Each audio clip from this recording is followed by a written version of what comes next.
مونږ او تاسو صرف رب یو منو، لائق عبادت یې ګړو، رسول الله مبارک رسول منو، صاحب کتاب یې منو، صاحب دین یې منو، خاتم النبیین اخرنی پیغمبر یې منو صلی الله علیه وسلم. نور زما استا سیاست دا د اسلام خلاف، زما استا عدالت دا د اسلام خلاف، زما استا معیشت دا د اسلام خلاف، زما استا معاشرت په معاشره کې وخت تیرول د اسلام خلاف، زما استا معاملات چې څومره معاملات دي د اسلام خلاف، زما استا اخلاقیات د اسلام خلاف. الله په ذات باندې قسم چې ته صرف رب منې، صرف رسول الله مبارک رسول منې، قرآن کتاب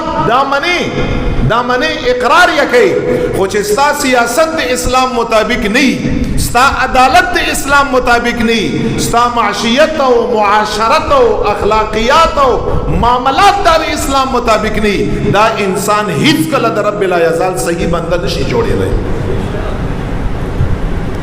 نشي ته د خدای پاک بنده نه، بنده صرف دا د اقرار نوم نه دی کنه، دا صرف اقرار نه دی. اقرار سره سره په زندگی کی، عملی زندگی کی دا حکمونه، دا منع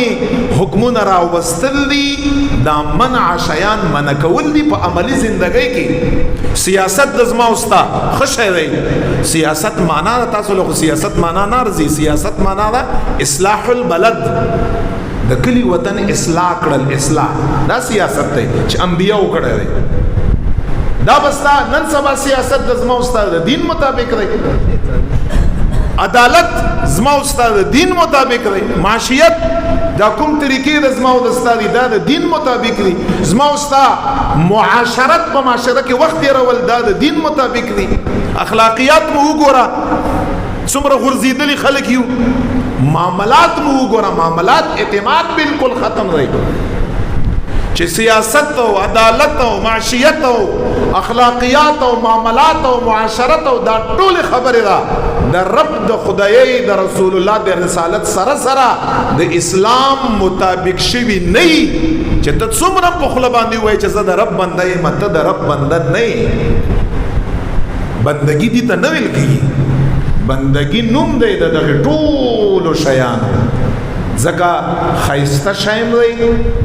فضیلت والا سیزم دی، او د ثواب او د اجر والا سیزم دی. خدای خاطر وکړي ما وتا بس صرف یو ځل ویلي چې خدای پاک ذات یو دی، ظلم، زیاتی، حرام خوري، بد اخلاقی،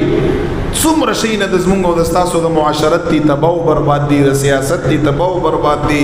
د اخلاقیاتو دي تباہ او برباد دي، د معاملاتو دي تباہ او برباد دي، او ته وایي چې زه رب بنده یم، ته د رب بنده نه یې. رب هم تا ته په ورځ د قیامت باندې وایي چې ته زما بنده نه یې، دې ته بنده نه ویل کېږي.